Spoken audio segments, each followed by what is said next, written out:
Tonight on 8.5-bit, Ruiner, SteamWorld Dig 2, and... Oh, I blew out. Oh, you did. And Escape... I'm leaving it. You leave and that in. Escapists 2.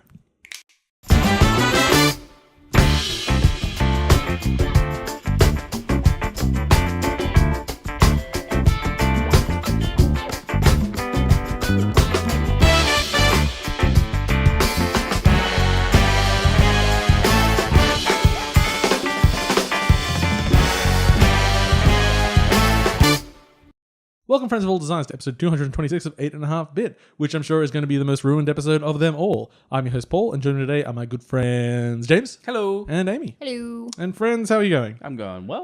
I had a nap this afternoon. Yeah, that sounded insane. Yeah, I got home and I put on some Star Trek Voyager. Uh-huh. And I talked to my watch and said, "Hey Siri, wake me up in 30 minutes." And I had a nap. I'm going to ask you a little closer to your mic. Yeah. That's so much better. There we go. Tell me about your mic. You know, you could just move, instead of leaning forward awkwardly, you could move the No. mic closer to you. It is on a movable stand. Well, I mean, I could just do this. Yes, exactly. There we go. Remember you had your style? I'll keep my hands close to the... Yeah. Yeah. If only you're taking your own advice. Now I'm doing it. I've got my hands pretty locked good. in front of the microphone to keep me there. And when you rotate, you could just move the whole thing like that. good. But don't drag it on the table or I'll kill you. Okay. I'll kill you. I'll murder all of you. That's no empty threat. Not at all. Amy, how are you going? I'm alright. Just Well- sorting out the Amiibo by Best Bud. Where the fuck were you last week? I was at home. I had a shower and I forgot what day it was. It was that day of the week, was it? Shower day. Well, it's a most important day for all the children to take notice of. No one's got any exciting stories? No. Played Dungeons and Dragons last night on the internet. You played it on the internet? Yeah, we were using Roll20 to play it. What's Roll20? It's a website for managing D&D. So there's maps, and you can move characters around the maps and draw dicks on the maps, which is most of what we I saw did. some insane D&D. Man, I blew out again. What's wrong with me? I guess I'm regressing to a teenager. Yeah. Watch out, world. There's That explains everything. I saw a table and it had interactive 4K screens for D&D. And the 4K bit seems quite unnecessary for something to show some stats and a few static maps. But it's 4K. I mean, fucking why not 8K? I mean, there's fucking plebs. Jesus, lazy D&D fans. But it worked all right. The biggest problem we had was just getting voice chat going. Oh yes, Which has you weren't always using been- the Nintendo app. We might have had more success. We went through about 4 different programs to try and do it. That was our first attempt. It actually wasn't that great. Wow. And we tried Skype, but we ended up going with, I think, Facebook Messenger chat. Of course, the go-to communication system. It was the one that worked the best. Did you go through Skype? Yes. So Skype failed. Yep. Discord failed. Yes. What other failures did we have? I think we tried 3. They're the 3 we tried. So we went, so our third attempt was just, let's just use, because we already had the group open. So I was like, there's just that call button. Mash Just that go. call. It's working all right. It's pretty good. Yeah. I've used Facebook as a telephone on 2 occasions, and both times I was just very impressed that it was actually there. Because I needed to call someone. It's like, fuck, I've only got them on Facebook. Oh wait, there's a holy shit, they picked up. Yeah. I did for some reason. I just didn't take it into account. I know the button's there, but it's only a madman would use such a button. Yeah, Truly, The only time I use it is when I accidentally click it. Exactly the same. Aha, Yeah. I've just disabled my microphone in the app and it doesn't work. I have a feeling that something like 60-70% of users of it is all accidental. And that's probably me being conservative. it's like if your name starts with A, you get called a lot just from people butt dialing you. I have a very common email address. Not been... You've never... No. But your surname doesn't. No. Then maybe people are doing more by surnames. There we go. There's an excuse. I know although I was thinking of my friend Abby that got butt dialed at least 5 times a day. No, well, when it's we just were in uni. AB, so... But that was in uni, and that was before smartphones. Ah, So there you that's go. just when we've all got our Nokia bricks on our little. But don't lock. No, I was thinking the belt holsters. Oh, yeah. I remember you said that for a while. I think I did wear one Yeah. briefly as a teenager. Yeah, no, I remember when in Yeah. high school, I'm pretty sure I had the little clip-on belt and I could put it in. Yeah, I'm my legal- dad had one of those. Yeah, well, exactly. I'm not legally allowed to wear another one until I have a child. So he's hoping that I never wear one again. Hope for you, buddy. Yeah, I mean, it's really for the whole world that I don't breed. Yes. It's my gift to you. It's terrifying. I'd be a depressingly fine father. Oh, I think you'd be. I think you would be entirely adequate at it. Toast turned out okay. Just dead on the inside. Oh yeah. There'd be so much self-loathing and regret. But I think you'd be good at it. I hope we got angry like listeners who say, "Oh, don't say that about children," or then the other half is like, "Yeah, fuck kids." I think you've raised Toast okay. He's an okay little boy. Yeah, he's a good egg. He's pretty well adjusted. I mean, he has been to the hospital like 3 times in his first year of life. So maybe not. That wasn't really our fault, was it? I took little Toasty yesterday on a play date with his biological sister. How'd they go? It went very well. It was surprising seeing too, because he is a Maltese Cavalier Cross, which I've never seen before. And we haven't seen since, other than meeting his sister randomly on the road one day. So they met up, and once they were together, even though they looked different, got them mixed up all the time because their body language is exactly the same. Oh, really? I was like, that's cocool. Good old nature over nurture. Exactly. It was fun. Like, we just spent the whole time trading stories about raising them. It's like, oh, no. Toast toilet trained in like 2 weeks, and they took like 3 months. Oh, wow. I'm like, man, I like You Toast. got the good one. Toast, I got the good puppy. Yeah. But it's their birthday in like 2 weeks, so we're using that as an excuse to have a gathering of some sort. Oh, you're gonna have a puppy party. We're going to have a multi-puppy birthday party. For some reason. The puppy's obviously not caring. But No. That'll be very cute. Yeah. New friends. Yeah. Anyway. I've often thought about trying to find my cat's brother to see if they would get on in any way, shape, or form. I have a feeling they just, Ripley at least, would attempt to kill the other one. Maybe. Ripley likes to be the most dominant in a room, and that includes people. Oh, yeah. You have to know when she is going to attack you. Like, having her now for getting close to 3 years, I've gotten pretty good at reading when she is going to attack me. And what happens is that when she sees you and is not bored? No. It's just she comes off, she's affectionate, and there's a very fine line between affection and I'm just going to pounce on you and grab your legs. And it's all in the flick of the tail. This is one of the things I've learned about being a cat owner, is a lot of their mood comes across in their tail. And if it starts getting a little, same for humans, a little flick at the end, and the eyes get a little bit wider, and the ears get a little flat, you're in danger. That sounds adorable. I stand up and make myself big, and I just say no. Still ain't that big. No. I've got her beat. Yes, you are quite a bit larger than a small cat. I don't think Toast really gave a shit. It was his sister. It was just another dog of similar energy, of similar size. Yeah. This is great. Good times. Any pet related tales before we get into the video games? I mean, we did briefly mention Dungeons and Dragons. That is a type of game, and it was played in a video format. It was, so therefore a video game. Yeah. My fish is really cute. Oh, yeah. Did you play Atmosphere with him? No. That's technically a video game. I see where you're going there. My fish sits next to me when I play Overwatch. And what does he think of Overwatch? I don't know.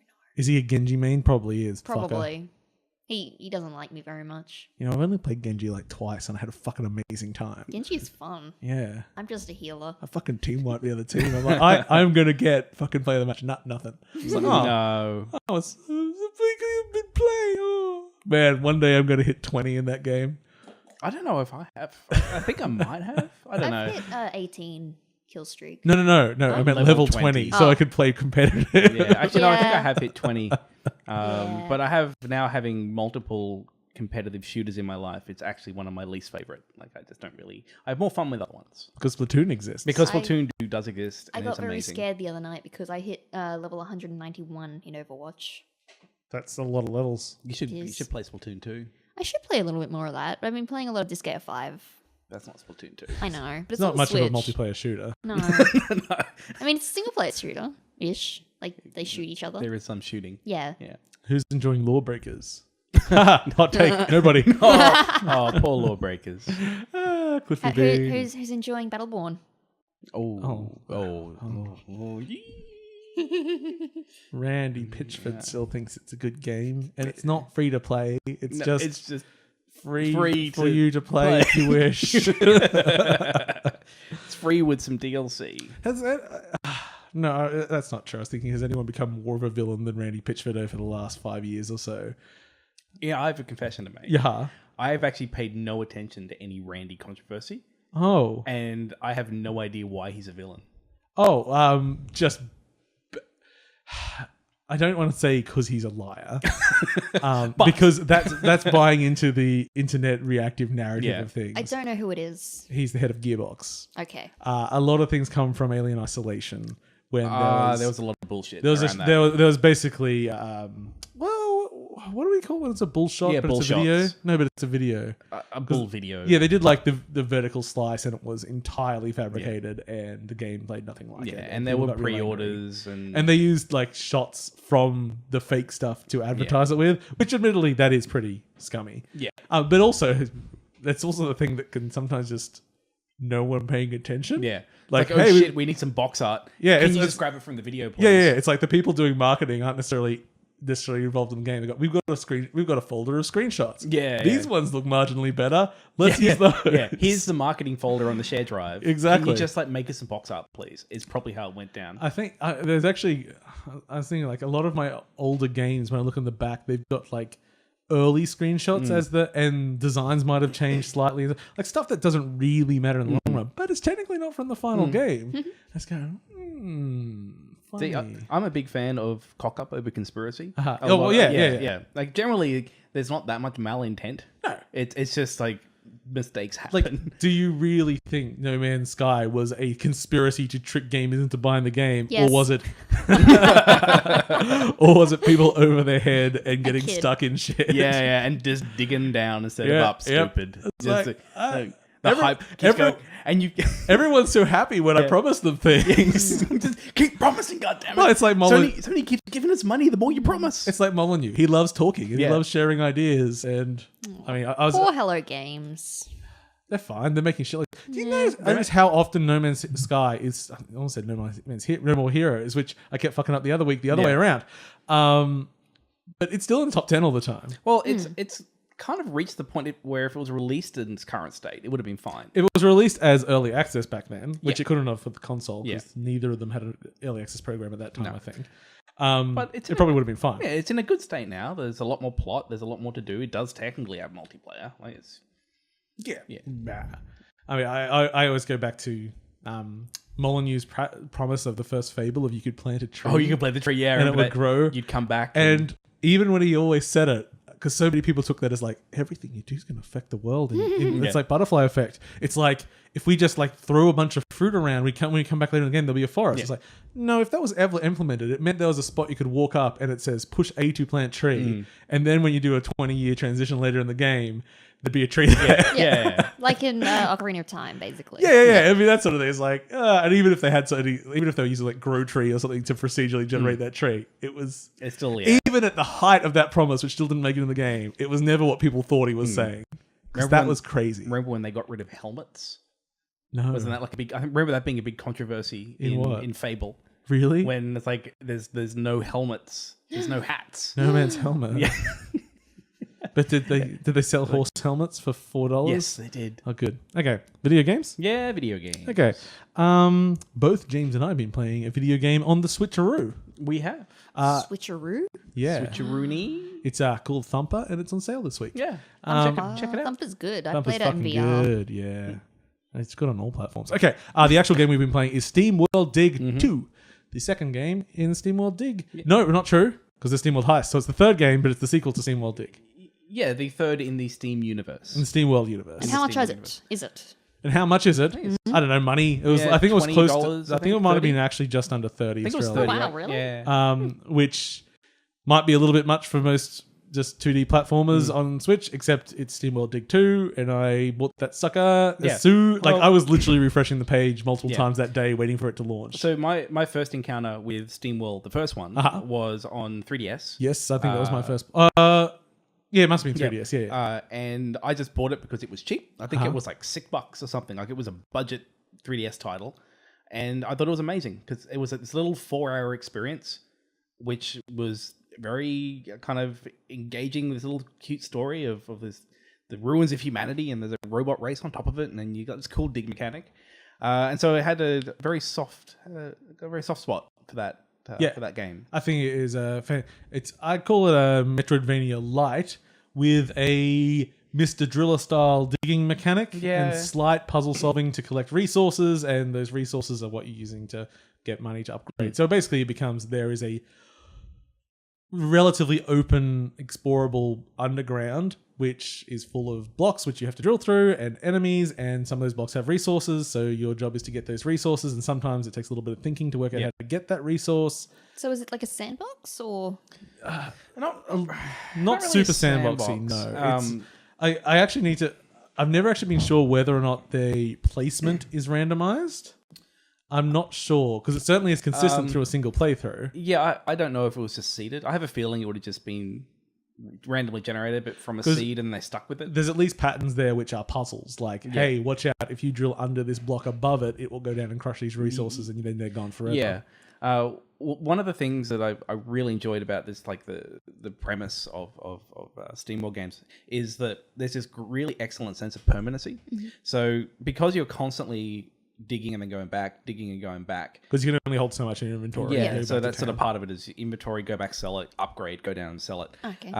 There are some checkpoints or like warp points for getting around, but you end up seeing a lot of what you've already done. And I remember in SteamWorld Dig, the first one, like you can go back up and see everything. Like you can see, and it just feels like there's this good like feeling of accomplishment of like as you kind of dig through it, and that is in there in SteamWorld Dig 2.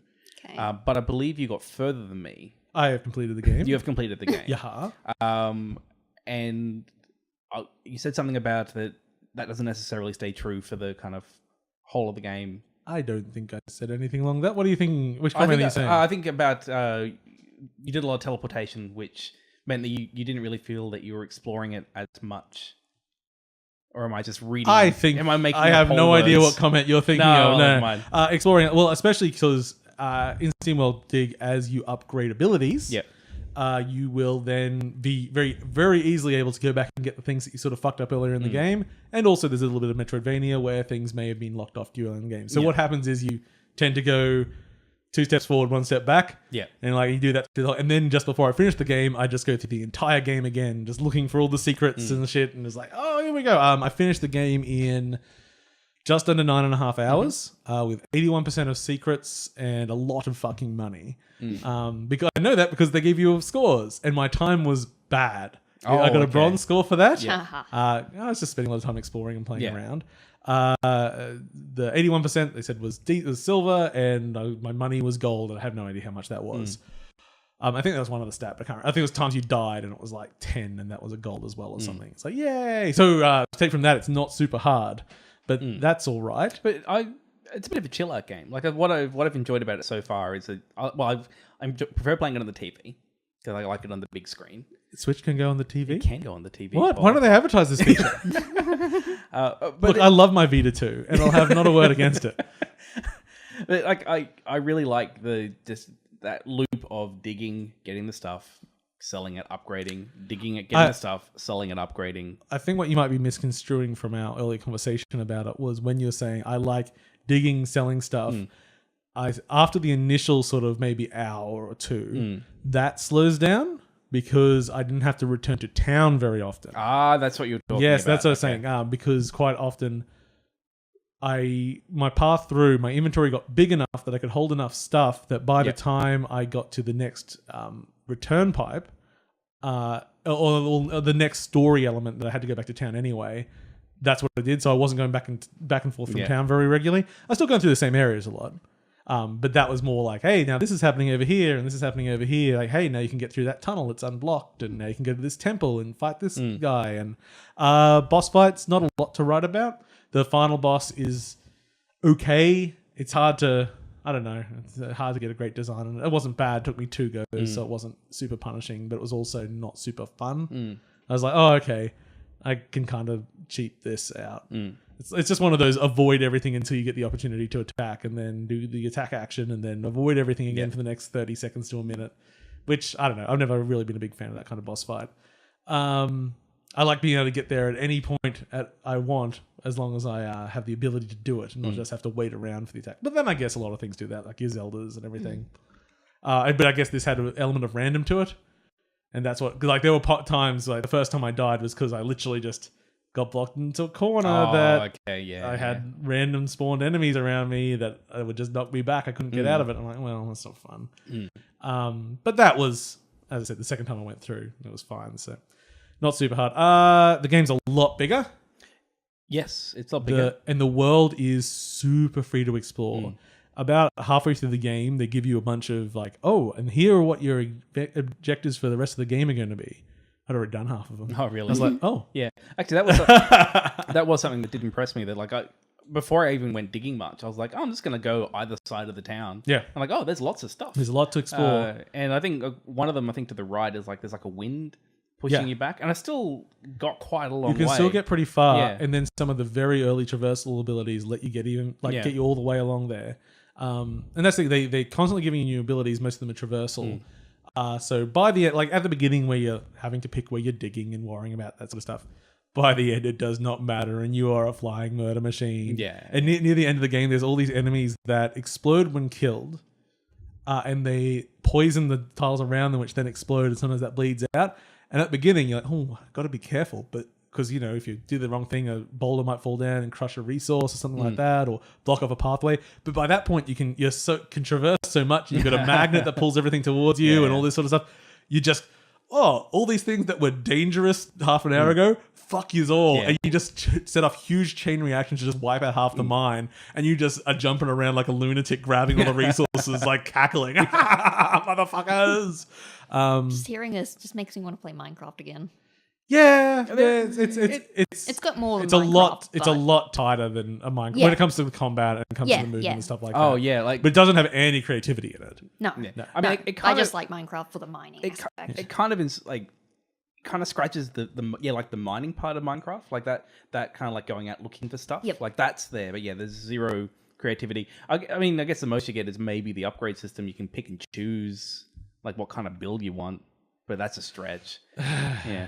But that's not Minecrafty anyway. No, not Minecraft. I was really impressed with how slick this game is. One of the things that, because it uses like this skeletal animation system for the sprites, it looks really nice. Yeah. You can go into water because water is a resource you collect, and there's like a different animation when she walks through the water as opposed to kind of on the ground, and she'll like drag her feet a little bit as she just kind of walk. It looks so good. And you play a little robot girl named Dot, Yeah. which is I think Dorothy is her full name. Cute. She's not in Kansas anymore. And got a little light friend. I don't know what the little buddy is. What was his name? Gib or something? He's got a cool personality. Git. No, that doesn't sound right. He's really Bit. Might be just be Bit. I don't know, something. Bit? He seems like he's a bit psychotic. Yeah. I thought he was going to reveal. I guess oops, saying a non-spoiler is a spoiler. Fuck. Let's stop that sentence, even though it's pretty obviously what I was going to say. Yeah, it's a good video game. No, it's fun. I actually think there's some bits in it which I thought were going to lead to a bigger finale, and then they don't come back, and I was really disappointed because it was fucking cool. Yeah, like really well paced, like stuff that's really cinematic platforming, which feels really natural and. Just you doing stuff in the right time, like it'll cut and glitch out and do stuff, and all the timing works out even though you're still playing, which is really good. I wish there was a little bit more of that because it was dark and spooky and fucking cool. So one of the things I liked in the first one was it did a good job at kind of storytelling through the environment as you learn more about what happened to the humans and things like that. Does that come through in this one as you went further along? I'd say... yeah and no. Yes and no. Partly because the plot is a little bit more grounded than the first one. Okay. It certainly is dealing with the ramifications of the first game, but it doesn't, because I mean the last stage of the first game, like you're in a very different environment and like you've just uncovered the secrets, and there's not really a big secret to uncover here as such. There are still like twists and turns as it were, but there's nothing that changes the kind of world you're inhabiting. You already know all those possibilities from the first game, basically. But that said, it has a lot more environments where it's like there's basically 4 mines in the game. Where the first one was sort of just one big mine that went down and then sort of a separate sub area for the end. This one is a fully explorable world with 4 huge seams that go down and then intercross. And they all have different environments, and two of them are basically just big temples, and so they have their outside environments and then sort of a more structure inside and lets them do different things. So there's a big variety in environments, but I wouldn't say there's a lot of storytelling involved in the environments. It's just like, hey, this is what this area is for. You're not going to see much else other than that. It's just a cool environment now. But then I also don't recall it being that involved in the first one either. I think it was just kind of it was more like I like the way in the first one they revealed what happened, like the backstory of the world, just through like showing you monsters and things. You're like, oh, okay, so this is what happened to humans. This is like I enjoyed that part of the first game. Yeah, I guess that is still there. It's just not. It's not a big part of it. Yeah. Cool. It's on PC and Switch, and it will be coming to other things later because they are a small team and they can't port everything at once, and they want it on everything because that gives them lots of money. I'd probably still say play the first one first. Okay. Like you can pick it up on Is Steam. it on Switch? Not on Switch. No, but you can pick it up on Steam pretty cheap. But it looks gorgeous, and it's still a great game. Everything be on Switch. Well, this one's not. Maybe it'll come. Who knows? You can get it on 3DS as well. Yeah. Really good on 3DS because you got the 3D to separate out the background. It works well with platforms. We are like some of the only people that really hold that up as the true meaning of 3D, separating planes in 2D games. Yeah. It's just the best way. It's like when I talk about VR. It's like, you know what's great in VR? 2D platforms. Fucking amazing. Everyone else looks like you're a crazy fucking person. Anyway, SteamWorld Dig 2. It is a fine successor to the first game. No real complaints. I want to. I don't know if I want to speed run it. I do feel like 100%ing it though, because it had some fun secrets. You've gone through all the rooms, all the little caves. Actually, when I was saying not a lot of environmental storytelling, it has quite a bit of finding item storytelling. Oh, okay. Yeah. So it's like you find a secret item and I don't know, it's someone's old sacred item and it's a Coke can or something. I don't know. Like things like that. That was made up. They're much better in the game. Sacred Coke can? They have a much better it should be Sacred Paul. Pepsi Max can. Okay, sorry. I am a child of the free Max. stuff. Yeah, Pepsi. Refreshing stuff. Please send us Pepsi. Max. Yeah, Max only. I mean, fuck everything else we make. Jesus Christ. You drunk that swill? Jesus. I want to try the vanilla stuff. I want to try this. Too sweet. This coffee flavored Coke. What? Apparently, it's come to Australia. Ooh. It's around somewhere. I reckon it sounds amazing. Ooh. Hot take for people living in the area that I live in. New Coles is opening on Saturday. And they're giving away free coffee in the morning, apparently, because there's a shop called Coffee Guru there, I believe. So if you're in the Kedron area... Spoilers for stealing my shit. And You're also, bleep that one out. I don't know. Who gives a shit? You can look it up on like the who is on the page and everything. It's, I don't drink coffee anyway, so I won't be partaking. I drink way too much coffee. I don't like coffee. I like coffee a lot. Every once in a while, I drink a coffee when someone says there's a particularly nice coffee here, and I don't mind it when it's particularly nice. But average can fuck right off.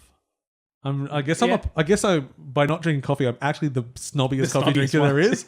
Only when it's the fucking best will I partake in this bean juice. So I'd say the most coffee snob thing I've ever said the other day. Yeah. Because I like a long black. Oh, yes. And I said, I just basically, it's where you put the water in before the espresso. Okay.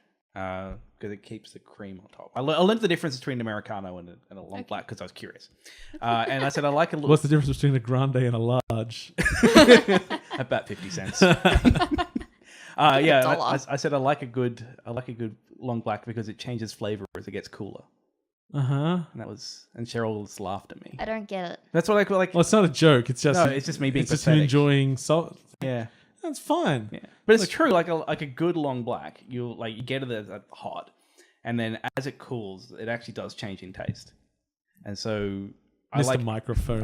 When I get the long black, I let it sit there so I can smell it because it smells good. Then after 2-3 minutes, it's cool, and I start to drink it, and you drink it as it cools down.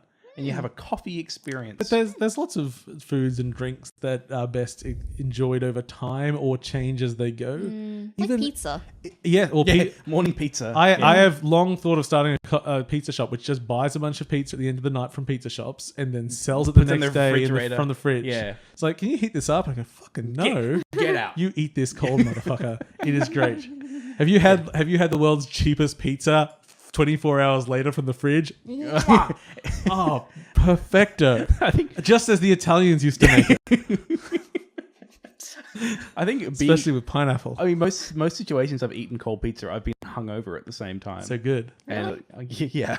Okay. Yeah, and that does do a lot to help the enjoyment of the pizza. No, it doesn't matter at all. It's still fucking great. It is still pretty good. You can be sober as hell and it is still When you get like the hardened cheese, but you got the sauce underneath still, and so you got that cold kind of like explosion of sauce as you bite into the firm cheese.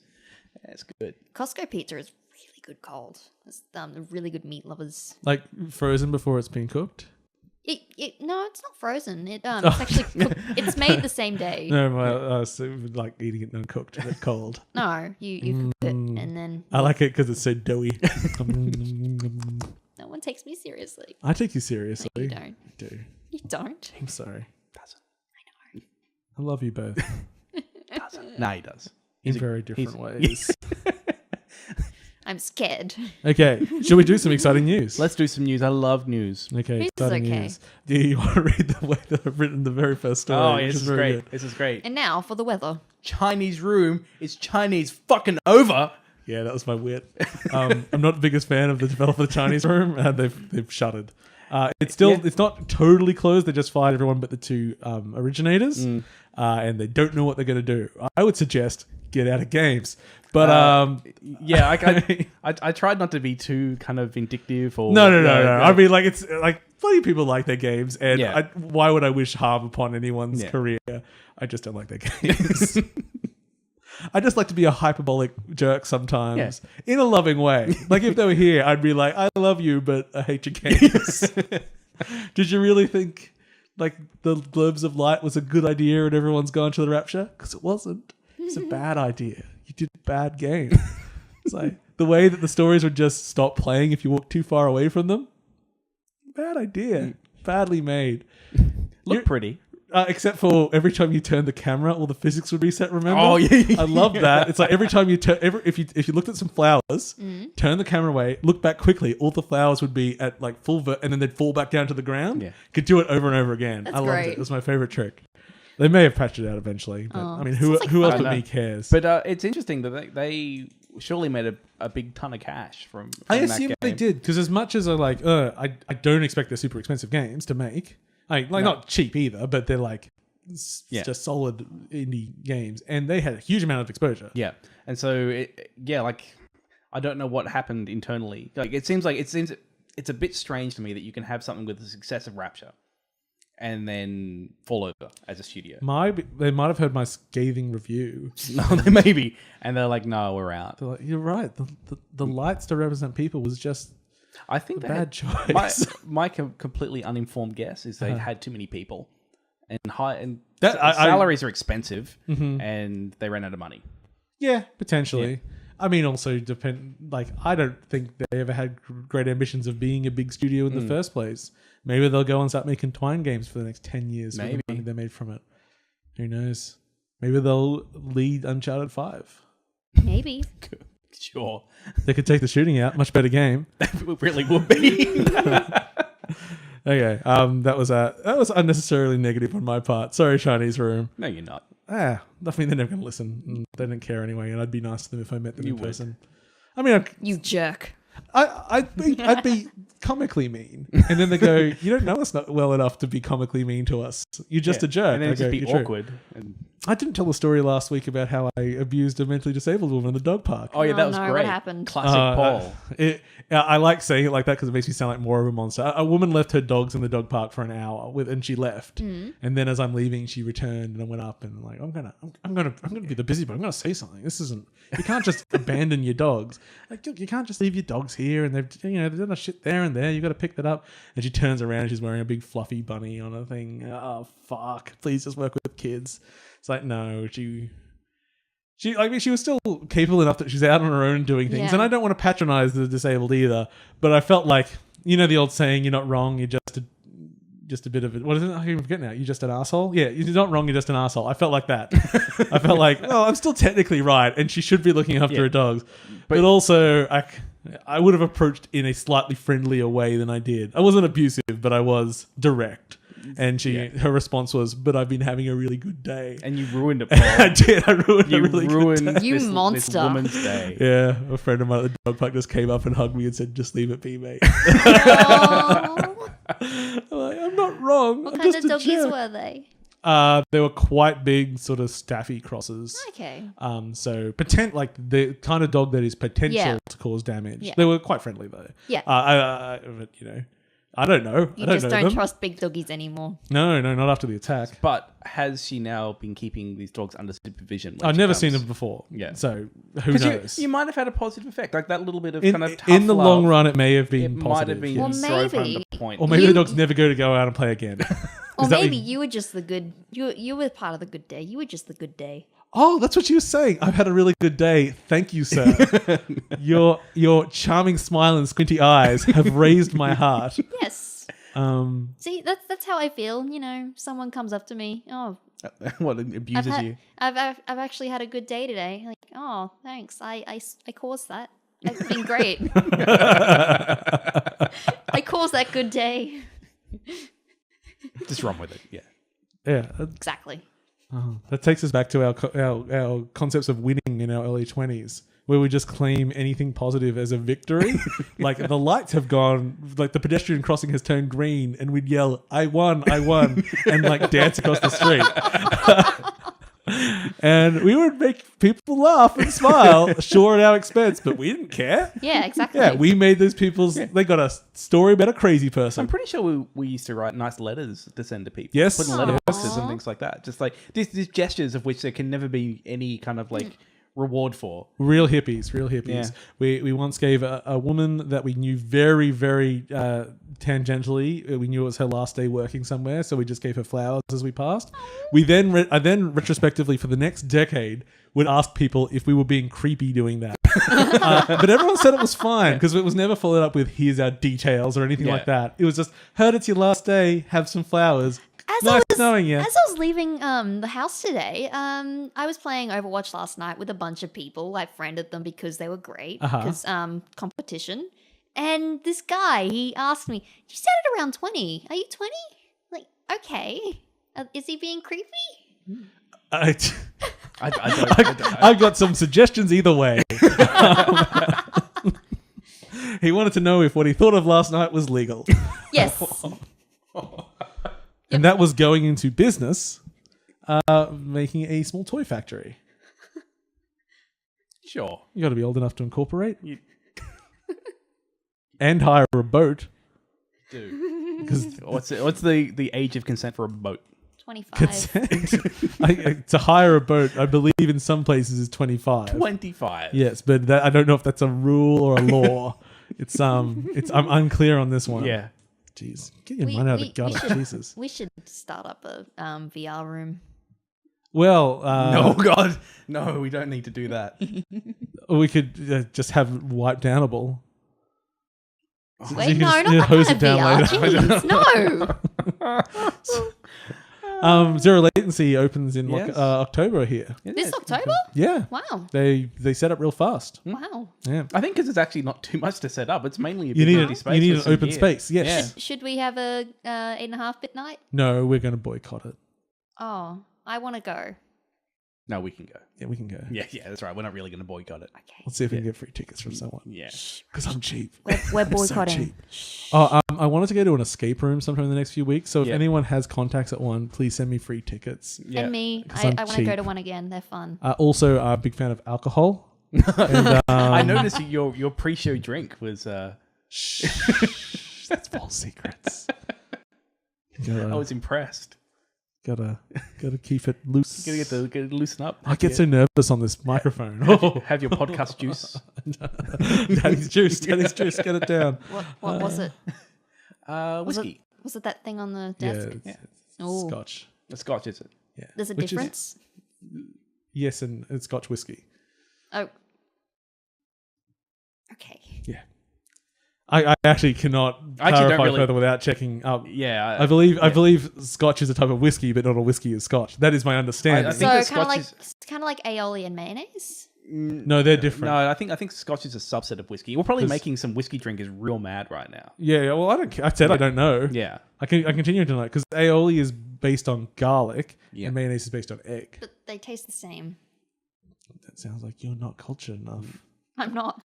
They're very different things. Because I thought they were the same, and then we looked up in an argument, and I was like, oh, I'm wrong. But I used to love your grandmother's garlicky mayonnaise. We called it garlic mayonnaise for years. It was actually just aioli. Well, fuck her. So Scotch is technically whiskey that has been distilled and matured in Scotland. It is made mostly from malted barley. But whiskey is not Scotch. That's where we're No. going. Yeah. It is a whiskey that has been done. See, I was right. So it's whiskey from Scotland. I was technically correct. The main difference between Scotch and whiskey is geographic, but also ingredients and spellings. Scotch is whiskey made in Scotland. The difference between a lot of things is spelling. Yeah. The difference between an amiibo and my dog is spelling. The spelling. Primary difference worth noting. Yeah. It's worth Your putting amiibos down. go to the dog park too. Sometimes. I mean, I've got to scan them. Anyway, we did one item on the news. Yeah, right, we can keep we'll do going. some more things. Some of these are a bit longer. Steam is apparently adding Australian dollar dues, Hooray! which could be good or bad. Yeah. We'll wait to see how it's implemented and what our pricing is. My feeling is it's going to be positive.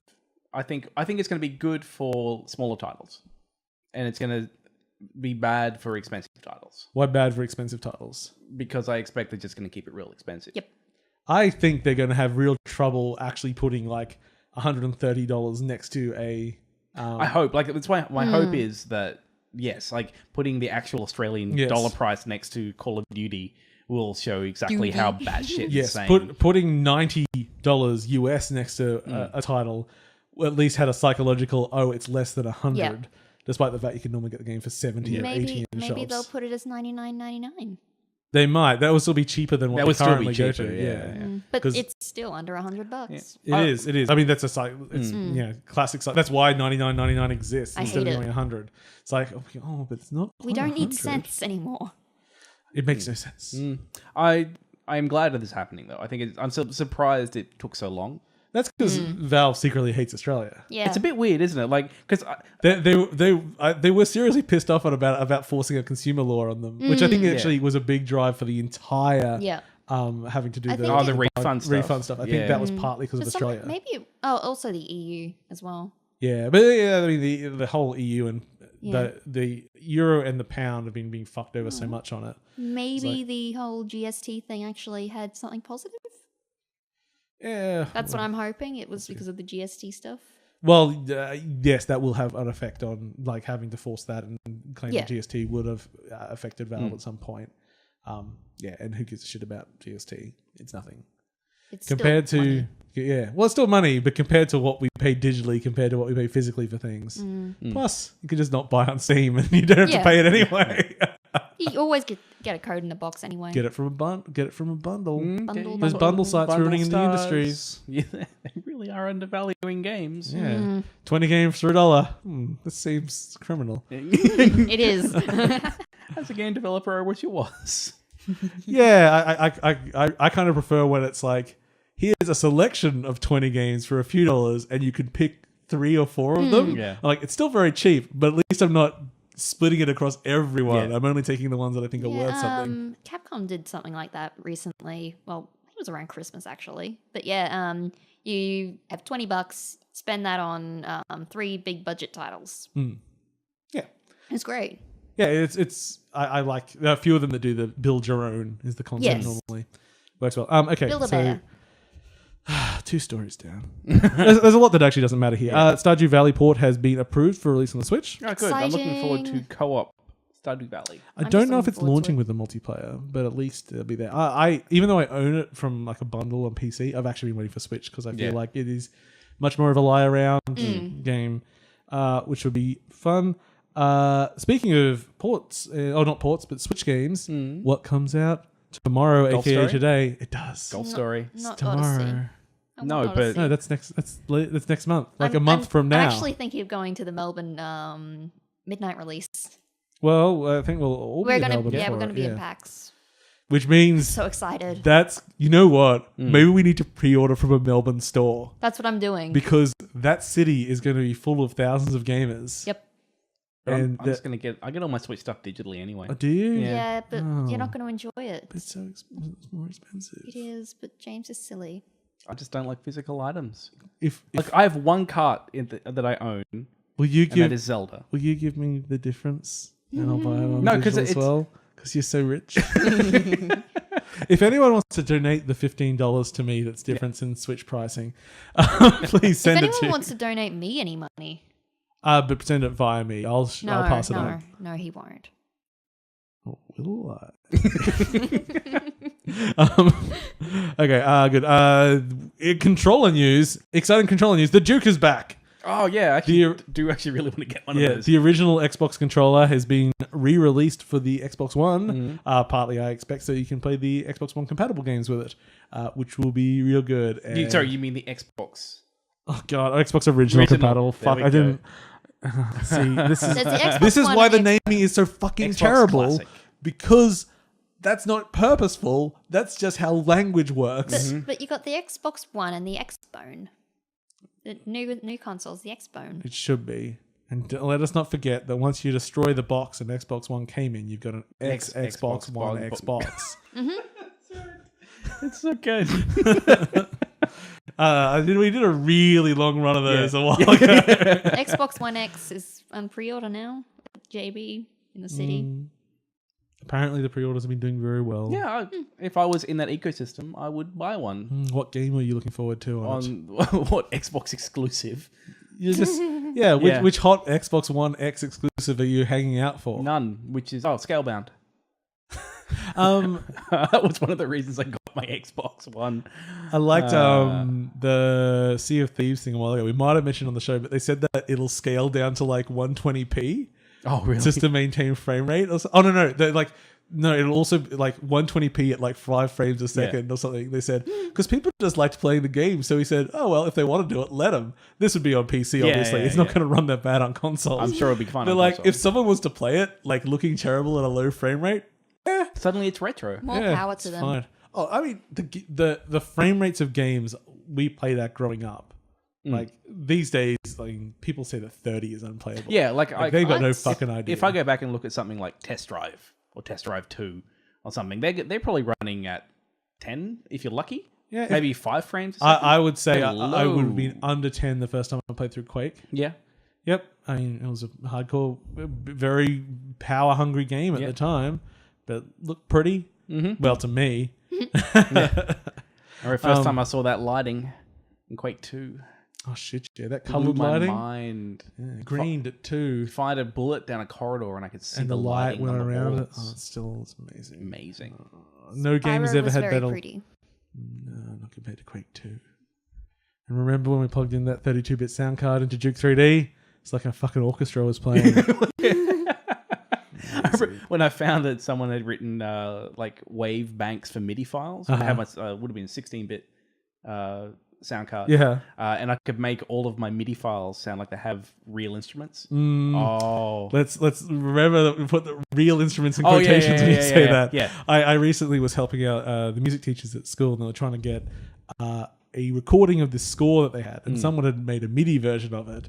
And even with that stuff, they're like, oh, it sounds awful. I'm like, yes, this is MIDI. This is MIDI. What do you expect? Because it was not just MIDI. It was MIDI that included the vocal track. Oh, God. It's like, yeah, voice doesn't work in MIDI. No. This is as good as you're getting.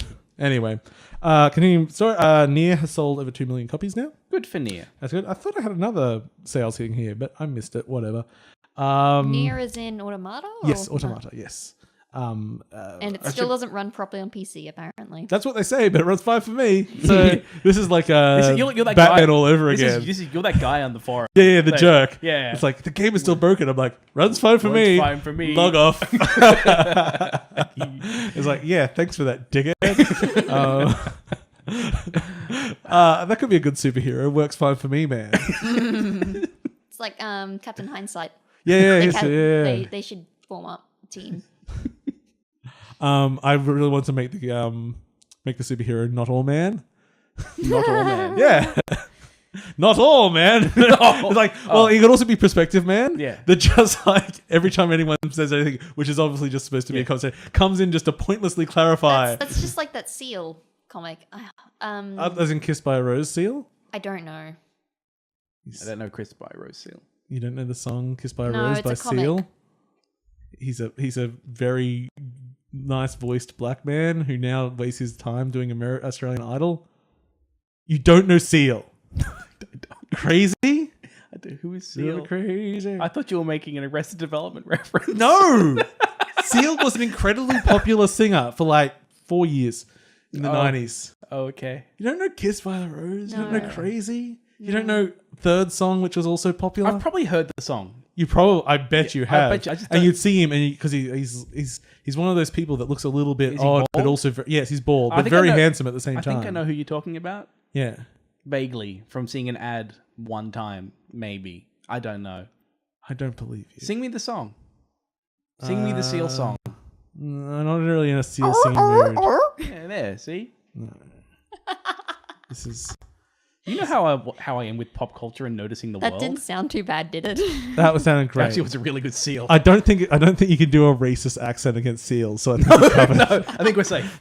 I think we're safe. Well, that was obviously a Mexican seal.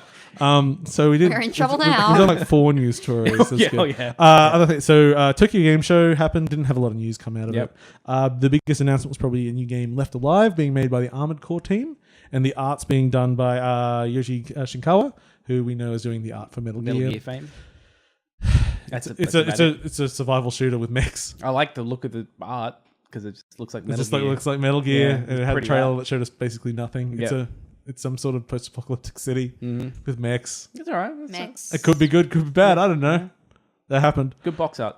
There was a little teaser trailer released for Oddworld Soulstorm, which is super, super, super depressing. Yeah. Basically, it's just the What are the murder? Murdochs? No, Murdochs? Murlocs. No. Modkins. Fuck, we've fucked it all up now. Oh, Everyone's God. angry. Yeah.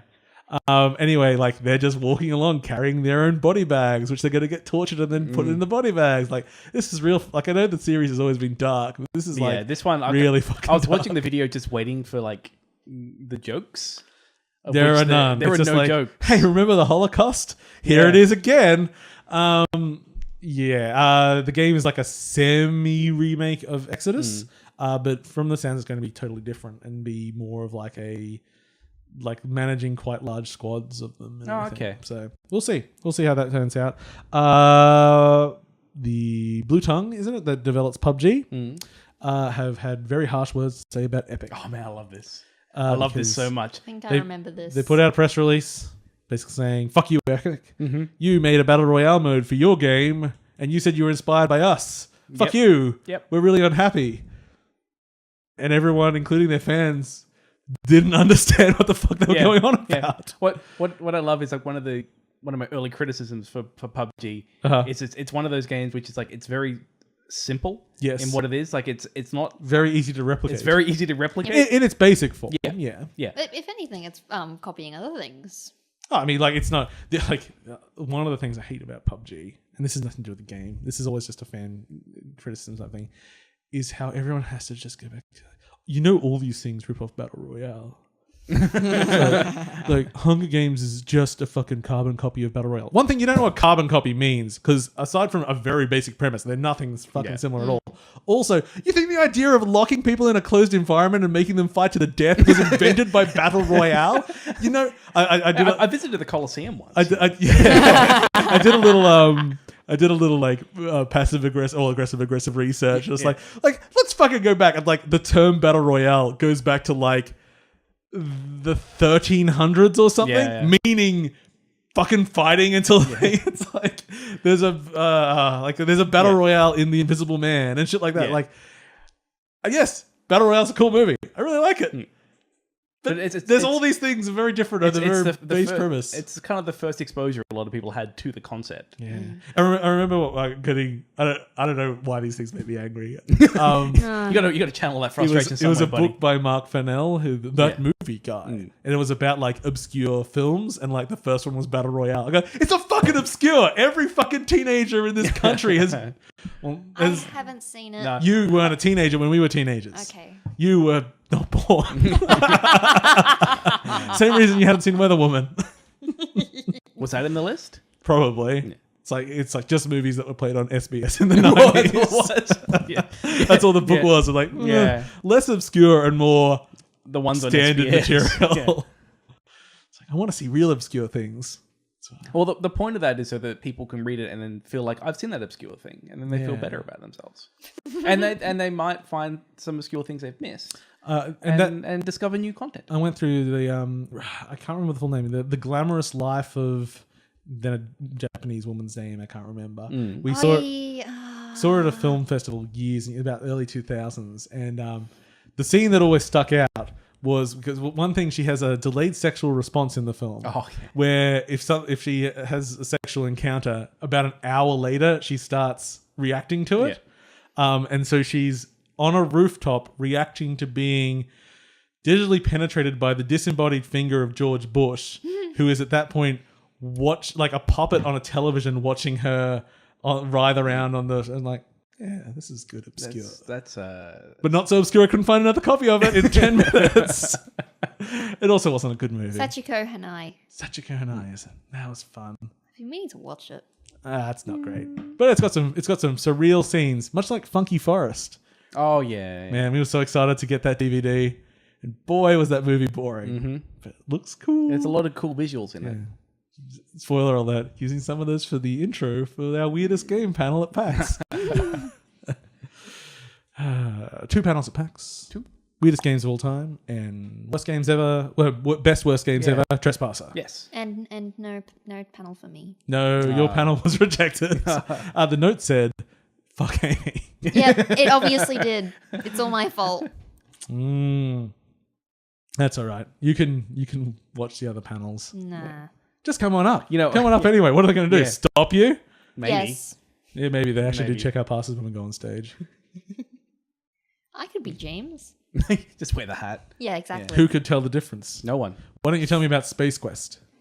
It's a quest in space. Oh, well. Tell me about Sequest ESV. Is it a quest in the sea? She's actually nailed them both. Oh, well, shit. Oh, well. Don't need me anymore. I'll see you guys later. Oh, that always makes me sad about Jonathan Brandis. He could have been a star. He could have. Shining star. Just a moment silent for Jonathan Brandis, please. I don't know. Anyway, Anyway, Pug. Yeah. Sequest would have been great. Yeah. So yeah, they PUBG. God, we had a topic here. We had to get to Fortnite. I really don't care about PUBG. Hey, you should. PUBG is the biggest game of the year by far. Yeah, it's been murdering. crazy. It's been crazy. It's like it doesn't feel big. That's the problem. What do you mean? Like, it's everywhere. it isn't. I haven't seen it like mentioned outside It's the most played game on the fucking internet. It is. It is. What? It has the highest concurrent players ever on It was Steam. like 1.3 million or something, wasn't it? Yeah, It was yeah, ridiculous. yeah. Concurrent players was in the millions. It is like it owns Twitch. It is everywhere. Really? It is like super profitable and you know, and the like, most popular game of the year by far. Like their reaction, they're like really kind of like almost like It comes real petty. Yeah, like really petty. Like they're sitting on a sea of money. They have their money boat going through the sea of money. And it's based off a game which is a very simple premise, which is easy to replicate, which has been done in lots of stuff. And but it's a good version of it. It's done, sure. But then when someone comes along and takes your simple idea and they replicate it in their own thing, like, well, So there is more to it. okay, keep going. There is more. A few things. One thing that might annoy them is that Fortnite has beat them to console. Mm-hmm. So that's annoying. Not that they're in the right, that would be one annoyance for them. The other being that they are claiming that they assisted Epic in improving the engine to support the player numbers required to do a game like PUBG. And now they've taken the technology and put it in their own game.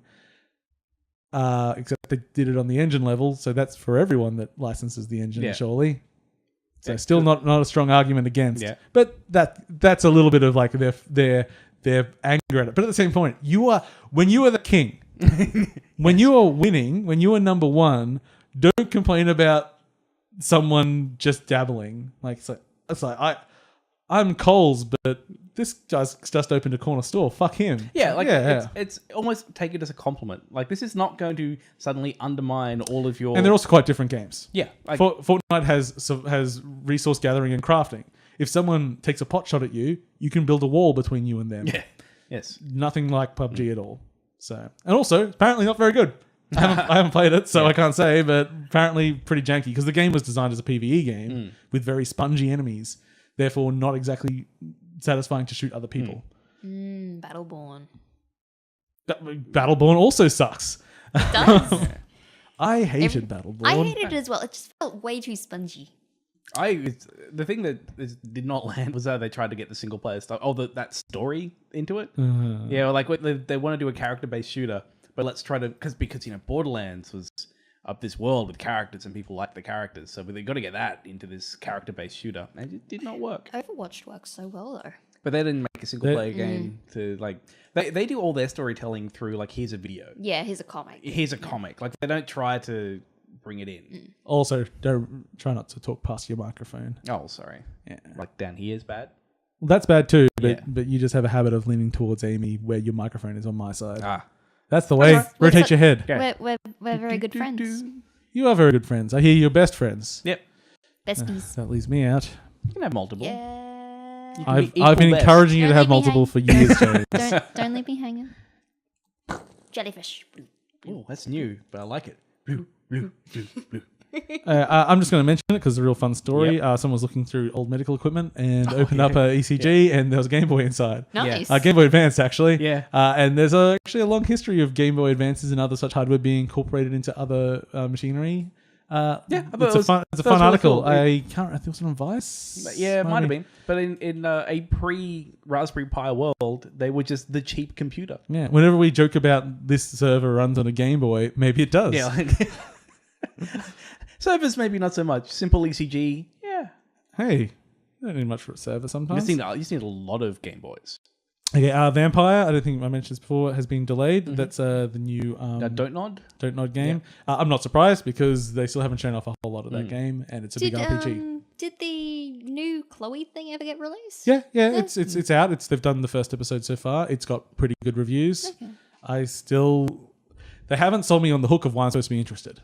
I think I might get it when it because they usually put the first episode free eventually. At some point, normally. Yeah. I mean, I'll probably give it a go because I really liked Life is Strange, but I don't know if I liked it for the reasons they're capitalizing on. Yeah, I think it's something I'll wait for it to all be out. Like Cheryl and I had a good time, playing it. I was playing it and we discuss it as we were playing. Yeah. And if it's more of that, then that'll be cool. I'll do that. I'll give it a go. Give it a red hot go. Yeah, give it a good college try. That's the spirit. That's the spirit.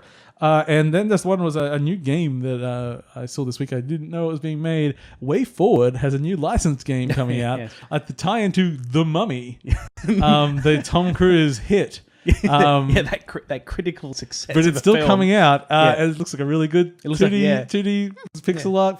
But weirdly, it's called The Mummy Demastered. Yeah. Which is a weird thing for a movie tie-in name to be. But fine. It looks like a solid Way Forward game. Yeah. I'm looking forward to that. I actually didn't realize it was Way Forward. It looks good. I watched The Mummy like a week or two ago. How was it? I actually liked it. Oh, okay. Was that because that bar was really low? No, because I was looking forward to it as well. Oh, okay. But not so much that I bothered to see it in the cinema. So you're looking forward to this Universal Monster universe now? I can't imagine them doing it still, but who knows? My sister watched the Emoji Movie yesterday.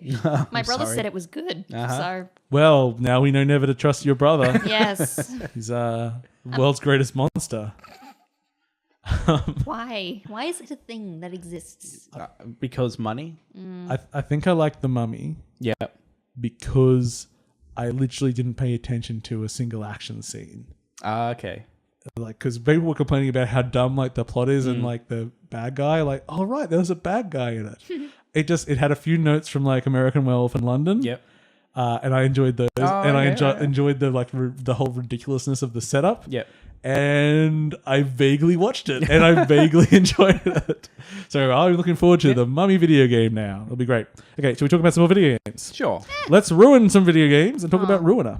Yeah.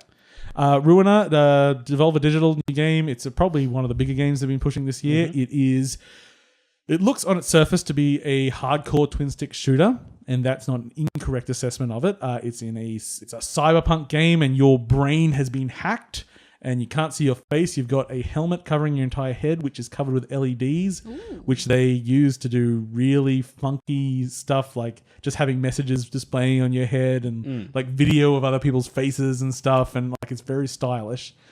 And the game is a mixture of shooting and melee combat. And it is advertised as, and reportedly from me playing it, is hard as balls. I think you put it down to easy. Yeah, so I got through the tutorial. Took me 20 minutes and like a lot of deaths. So like, I don't know if it's supposed to take you that long. I struggled through, and then I was halfway through like the first in-game mission. I'm like, you know what? Fuck it. This game Don't is... have time for that shit. And then I went, okay, change difficulty to easy. And then it says, whilst you can change difficulty at any time, the ending you'll get is dependent on the easiest difficulty you've selected.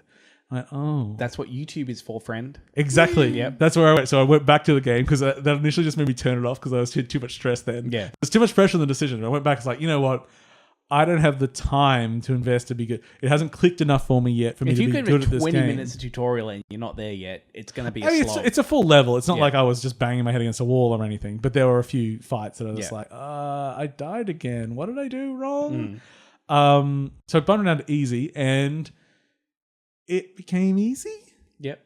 But not so much that it's a total cakewalk, but enough that I don't die very often anymore. You got a bit of a power fantasy going? A little bit, but you still got to constantly movement. So it's top down, right? It's isometric. The art style in some ways actually reminds me of Crusader, No Remorse. Okay, right. The gameplay not so much. Yep. The gameplay is closer to something like Hotline Miami. But also then it's like a character shooter, a character action games, thinking your bayonettes and stuff like that, where it's here's an encounter, you're going to be swarmed, you fight everyone, you get a score at the end. Okay. You move through the environment, hit the next fight, continue. So that sort of pacing to it.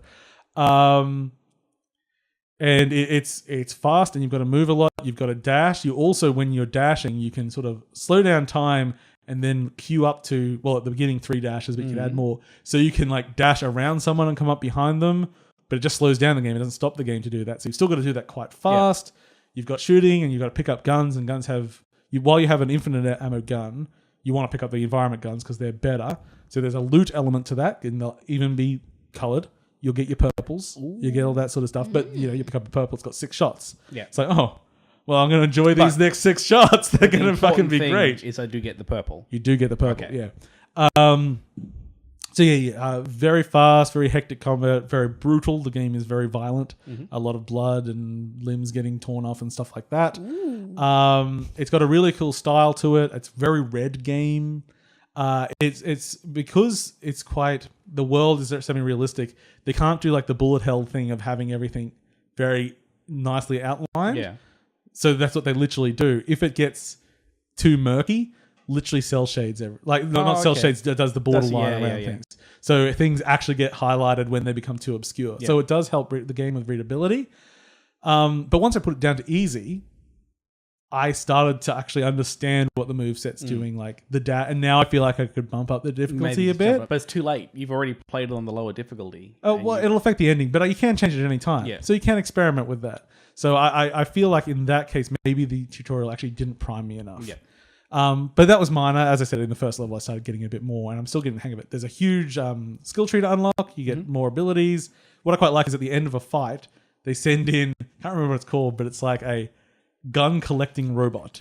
Okay. And so anything you haven't used that's on the ground, so that encourages being frugal and not like, if you finish a gun, it disappears, but if you throw it away when it's still got a bullet left, it's still on the ground. Yeah. So you hit this resource collecting robot, it sucks in everything that's still on the ground and gives you a bunch of experience and sometimes throws out a weapon for you. Okay. And so that's sort of like, oh, well, if I actually just went through this entire fight just cutting people's throats with my sword, I could just get a whole bunch of resources and then I have a cool gun going into the boss fight or something like that. Have you had any boss fights yet? Yes, they have mini boss fights going along the way, which in some ways I actually enjoyed more because all the mini bosses have just been kind of people with your skill set. Okay. And when you've got people that are at your ability, that's kind of a little bit more interesting. The boss that I've only done the one major boss of the first level so far. I'm only halfway through the second major level at the moment. But it's it was still not that different, but like there were a few things like, oh, I've disappeared off the screen. Now I'm going to throw a bunch of projectiles you've got to dodge at you, and that wasn't so fun. But what actually also helped me a lot, one of the main powers is just slow down time. Man, if it's a hard fight, just slow it down. Yeah. Do you move at the same rate? You don't move any faster, so you're still also slow. Okay, but it just means I'm getting older. My reaction time ain't great, especially when there's a lot of things on screen. But it also just helped me appreciate that I was actually playing the game too fast because I was twitchy. Yeah, it's like no, you don't shoot rapidly. Most things are either burst or a shotgun or a pistol or something like that. and you don't swing madly. So I had to slow down my thinking a little bit to get with a game, but also I had to be fast enough to process everything that was happening. So it's still a balancing act. But what I liked is I first finished the tutorial because I thought, I know what this game is. It's just a fight after fight after fight, and I'm going to be bored after an hour. And then it says, and here's the hub. And you're in this little city area, and you can walk around and talk to people, and there's little stupid side missions, which are pretty pointless. Is it still kind of like fight to fight when you go into missions? Well, yes, they're not always... You can take different paths at certain points. I don't know if they all... Like, if the other ones dead end and then you have to go back or anything, but I haven't had that problem so far. At least if they have, I haven't noticed it. But I like that you have these non-violent areas, and there's a lot of story in the game. A lot of, like, glitching out and cyberpunk stuff and hacking brains, and as I said, the things on your mask. Like I took a screenshot of like I was intimidating someone, and when I selected like the just lean forward option, it changed the graphic that was on my helmet to just like some person with a big creepy smile on it, just like zooming in. So it's an isometric game. Yeah. How much detail can you get on the... Like, what's the size of the character on the screen? Not too big, but every time there's dialogue, there's portraits. Oh, okay. And there's a mix. So portraits are nearly always 2D art. Yep. So it's sort of like 2D, quite messy. I don't know whose art style to tie it to. For that stuff, then there's... The in-game character models are still quite detailed, but not as detailed as the art. It's just a big, and like they'll incorporate video and 2D art and 3D art and glitch aesthetics and everything. It feels very satisfying. It's a very impressive game, but you really want to be up for a challenge if you want to get the most out of it, I think. And I don't know which is the best way to play it, because I play it with keyboard and mouse, because I think... What has Toast stolen? Toast has my thong. We should we'll just say flip flop. Yeah. For non-Australian audiences. No, my thong. Yeah. Thong, thong, thong, thong. I lost my thought of train there. Sounds like a good game. Yeah, it is. Oh yeah. Keyboard and mouse versus controller. Yep. I find the aiming much better with the mouse. I think the game is made for it that way. But it's also on Xbox One and PS4. And I played with twin stick, and I think the movement and some of the abilities are easier with the controller, but I don't think the aiming's as strong. Can you just have like controller in one hand and mouse in the other? Yeah, I actually thought about it, but I don't think it quite maps properly. Because there's a few things that I wish were done a little bit differently. Yeah. Like you've got to literally push this button to switch between melee and guns. I kind of wish I just had a button for melee and a button for shooting, but minor. I'm getting used to it. But yeah, it's an impressive production. The only real problem I'd say is like, whilst I was impressed by the open world stuff, and it's really shallow. Yeah. It's just like, hey, here's an area where you're not fighting. But you're still going off on doing kind of similar things. I was hacking cats. You're hacking cats. Can you go into the cat? No. They were like become the cat. No, they were cyber surveillance cats. What tracking them down? Because they've got like whenever you open a door or you hack something or whatever, it does the Helldivers thing of push this code. And you've got a timer to push up, down, left, right, up, whatever. And that's when I was hacking the cats as well. So it's basic, but I think that system works really well. I'm glad more games are using that one, because it's good. It's a good way to put time pressure on for like this little menial task. Yeah, exactly. It's like, hey, here's a gun locker. You got 3 seconds to put this code in. If you don't get it in, you don't get the gun. It's like, yeah, fine. Good. I like it. Yes. Ruiner. It turned out pretty well. It's not been ruined? No, it was not ruined, as far as I know. Other things. Amy, you've been playing some more Disgaea 5. How's your continued adventures with Disgaea 5? You've got the Disgaea 5, 90 seconds, go! Enjoying it. It's a lot better than Fire Emblem because... Big call. Yeah, it's just different, gives you different things to do. You can... What sort of things? I was just about to say that. I'm sorry. You're ruining a 90 seconds. I'm not actually. You have more than 90 seconds. I know. I was. But the pressure's on. I mean, if you've noticed, I can't do this anymore. We don't. She doesn't get to talk much anyway, and now we're interrupting her in her 90 seconds. So really quite cruel. Yeah. Tell us about Disgaea. There's nothing really to say. I'm not saying anymore because you guys keep interrupting me. We're just interested and we have follow-up questions. Have you gone to the item world yet? No. Have you earned much hell? For even just buying the game, you get and 10 million. 10 million hell. Yep. I don't know what the economy is like. It seems like 10 million is the amount they give you, and then something would cost 10 million hell. But it hasn't. Okay. That's what I'm confused about. It's like a couple thousand at the very most. Have you been following the story okay? Yeah, I haven't really played too much more though, so it's not really gone anywhere. It's just the protagonist, both protagonists. There's a female one trying to seduce the male one. That's basically what it is. Have you thrown many prinnies? I have. Good. And they explode. And they explode, dude. Dude. And that's 90 seconds. There we go. It's Disgaea 5. Speaking of seducing people in RPGs. Yes. This is throwing you. Oh, you're throwing me Octopath Traveler. Yeah, continue discussion from last week. Because last week we mentioned Octopath Traveler. Yep, I still haven't played it. We both played a cumulative 3 minutes of the game at that point. And it was an incredibly shallow summary of what the game is. Yeah, we had nothing to talk about last week, so we were both we looked at a thing very briefly and had to record a show. Yeah. So this week, after you talking about the dancer, and the dancer's having kind of a different, more interesting background. So you've got a choice of two characters. You've got the rundown soldier or the dancer lady. Which one do you pick? The dancer lady? Yeah, so because we've had the boring soldier in a million games. We need the lady. So I picked the boring soldier first attempt, and the boring soldier was exactly as I thought it was going to be, boring soldier. But this time, okay, I'm going to check out the lady dancer. And Just one question. Yes. Was he too old for this shit? she might have said that at some point. It would have been great. Sorry. Yeah. So she has basically on a revenge plot. She's on a revenge story. Her father's been murdered. She knows who was killed her father by their tattoos, and she's heard that one of them frequents this dancing establishment, and so she's basically put herself into sex slavery. Okay. And working with this horrific human being. Geez, a little bit. I'll argue at least use inverted quotes to get around. You just straight up sex slavery. No, I mean, it really is. It literally is. Yeah. Yeah, she's a sex slave. Yeah, you're straight up. No, it's just, it's different. It's, Wow. Yeah. But she's there to try and find this guy. And so her story is far more interesting. Don't spoil it, please. Well, I played through the intro. Yeah. It's probably about maybe an hour or so. So what's this? Is this game just like 2 different stories that you can play? So it's like 2 introduction stories. Yeah. This is the demo. The full game has 8. Oh, okay. Hence Octopath. Yeah, I don't know how they're going to interact. It's a shared world. I was actually kind of surprised once I finished the story. It actually lets you explore quite a lot. Okay. So you can basically walk through these large areas to get to the other town where the soldier is, and you can kind of talk to the people there. Yep. So one of the things I found is that the characters that you play, they have different path abilities. And so the soldier, I think he can just go challenge people to fight them, I guess.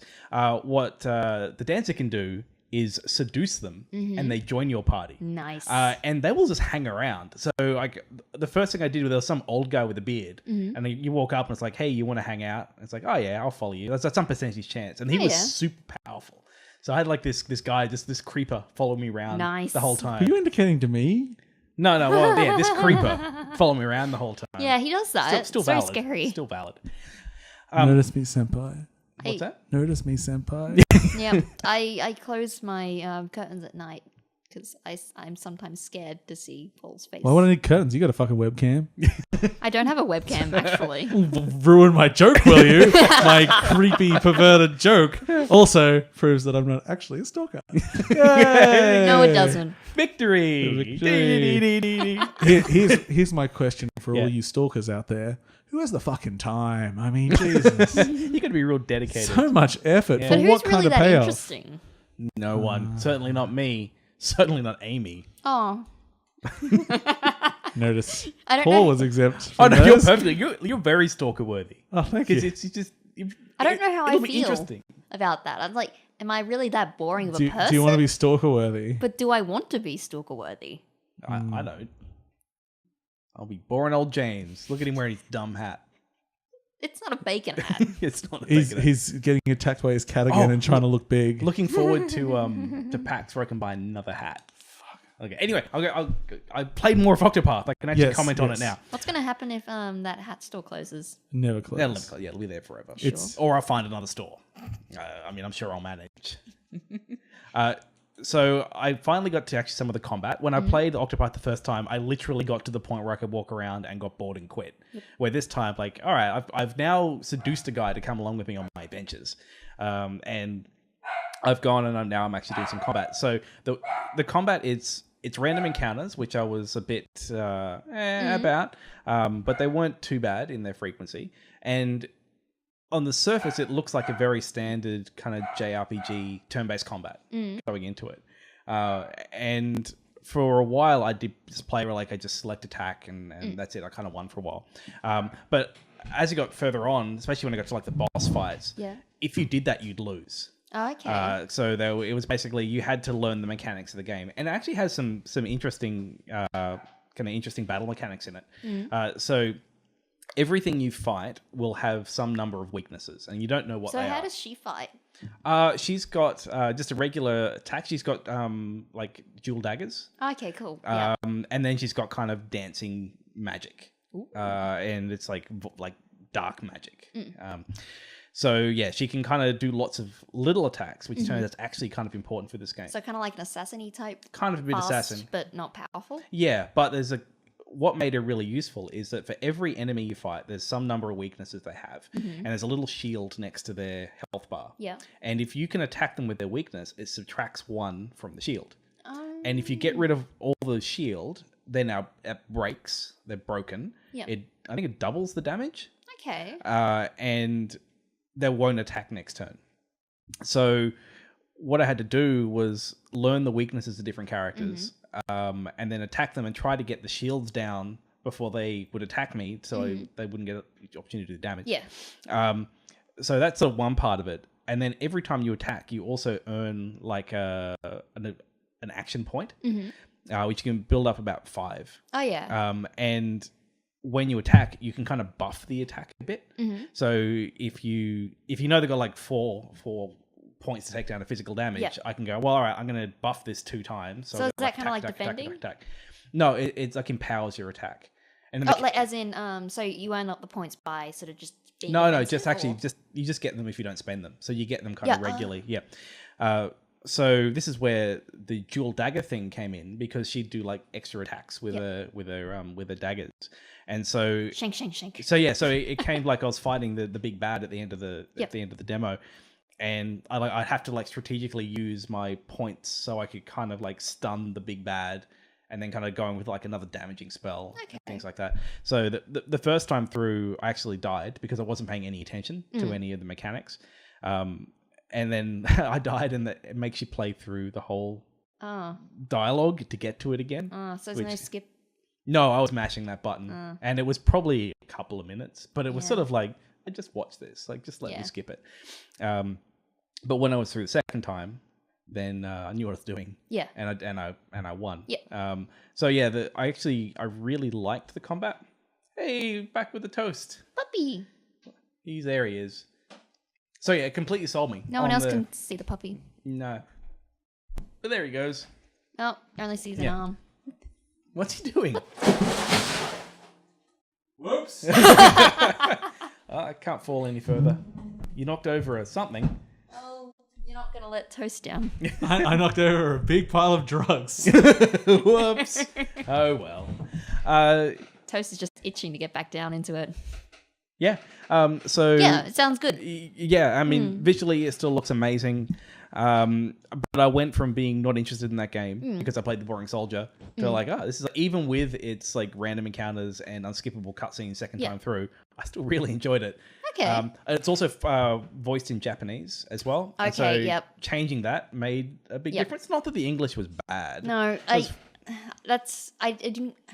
wanted to say that about the Disgaea thing because the demo didn't have the Japanese option. So one of my biggest gripes with the demo was the English language. See, I don't know why. I don't think there's Lahal in Disgaea 5. Is there a character called Lahal? Not yet. Because Lahal is the main character from the first one, and I actually really like his English. Yeah, I know you can get the a bunch of DLC characters, so maybe it's one of them. Maybe in there. But I found in Octopath, the Japanese definitely felt more fitting for what it is. Yep. And no, the English was still fine, but I liked that it had the darker themes in it. They actually handled them pretty well. Even just the dancer whole. Yeah. You don't get that. Yeah.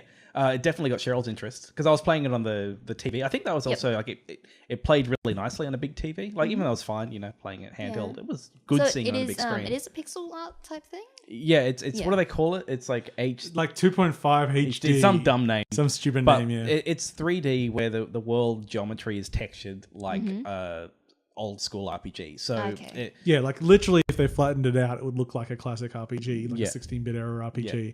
But by putting everything actually on different planes and then using like some tilt shift effects and a lot of nice visuals, lighting effects and things like that. There we go. Really, like I'm now sad that it doesn't out till next year because like I really want to play more of it. That's actually a really long time away. It's actually not. Yeah, it's not that far off. Yeah, I think Monster Hunter World's out late January. Oh, Jesus. I think it's a worldwide release. God, Jesus. And that was the one with the cats that was you were just showing before? Yeah, before the show. Where is this going to be playing Golf Story still? I didn't understand. Yeah, Golf Story is all I need. Okay, so what's with this Golf Story? It's our most anticipated game of the year. We'll talk about it next week. Okay. Because it'll be out. Yeah. Good. We're hoping it's the new Mario Golf RPG. Good. Let's not 3DS Mario Golf. No, that one was terrible. Bad. Yeah, it wasn't good. Okay, so other game that James and I played for a couple of hours on the weekend was we loaded in the Escapists 2. Yeah, we played enough of it to learn what it is, which took 2 hours. And next time we play it, I think we'll actually be pretty good at it. Yeah, because he's a happy boy. I never really played Escapist 1, and we loaded in the second one, and it's sort of a very basic prison simulation, and you've got to negotiate your way through to get tools and find ways to escape the prison. You have to find ways to shank Dan TDM. Yeah, Dan TDM. We fucked him over a lot. There's also this guy, Billy, and every day I'd just go into his cell and find whatever his most precious item was and flush it, just because I was a dick. He flushed his family photo. I was a terrible man. Toasty. I'm taking photos of Toasty. He's so cute and photogenic. So I think I was expecting it to be more of a simulation than it actually is. It's really light in what you have to do. It's like, go to roll call. And go to roll call just means walk into that room while roll call's happening. Get your tick and walk out. Yeah. Like that's all it is. So it's very superficially a prison game when really it's more here's a space and just it forces you around. Yeah. And once we got that, and we also found that because we were playing it on PS4, 2-player, and a patch was downloading, and we really hope it fixed things because this game was broken as shit. Oh yeah, we couldn't finish the tutorial. Yeah, the tutorial bugged out, so we were out of that. And then when we were playing the main game, most of my missions couldn't complete. Yeah, it got real annoying with that. Yeah. But the guts were still there. And what really then just excited us, and we will have to come back to this game because, as I say, we only just learned how to play it. We honestly did just learn how to play it. Was when we exited, we say, hey, what other prisons are there? And we go, okay, so there's just the standard prison we're in, and then there's Area 51. Yeah, there's Con Air. And the Con Air one. Like one's like a moon base or a space station or something. Yeah, like there are crazy prisons. Yeah. And I'm like, oh, now I see what this game is. This game's getting crazy. Yeah. And that'll be fun. So I think now I've got a basic understanding of how it is. It's a basic time management game. Yeah. And in the structure of that time management game, you basically have to break out of it. That's kind of what it is. I'm not too sure how we work together that much. That's something I was still not sure how that's going to work. The synergies between us trying to working together. Oh, we can each do a different... Get stuff to do a different stage of so I guess it could be like, I'm going to get the shovel and you get something else. We can take out guards together, all sorts of fun things. So the first level, I think, is also incredibly forgiving because... Well, I'm sure it's designed as such. Yeah, because the guards really didn't do too much to us when we were doing some pretty dodgy shit until we tried to dig our way out. In the middle of the day, you in the face. We just went outside with we were like, we're going to stop this game in 5 minutes. Let's just get a shovel, walk to the front gate, and dig underneath it. And lo and behold, not the best strategy. No, we just got sniped. Although I did enjoy, you got sniped, and while your body's on the ground, I just quickly took all your valuable... You took my nunchuck, didn't you? Yeah, I took your valuable contraband so that they didn't confiscate it. It's like, I wish you'd done that when I had my super whip. There's like legitimately a super whip in this game. So it was razor blades taped to a whip.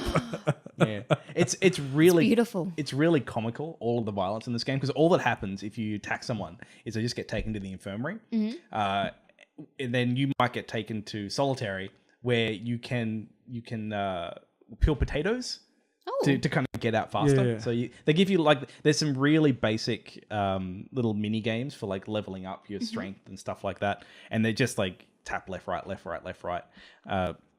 You level up your stats. But you level them up pretty fast. Like it's the pacing of the game is kind of strange because it's slow, which is why I think it took us 2 hours to figure it out. But now that we know it, I think once you're good at it, it doesn't need to be as slow as we were playing it. Yeah, because there's a multiplayer mode in there, which sounds like it was just a race to escape. A race to escape. And it's only 1 day of time.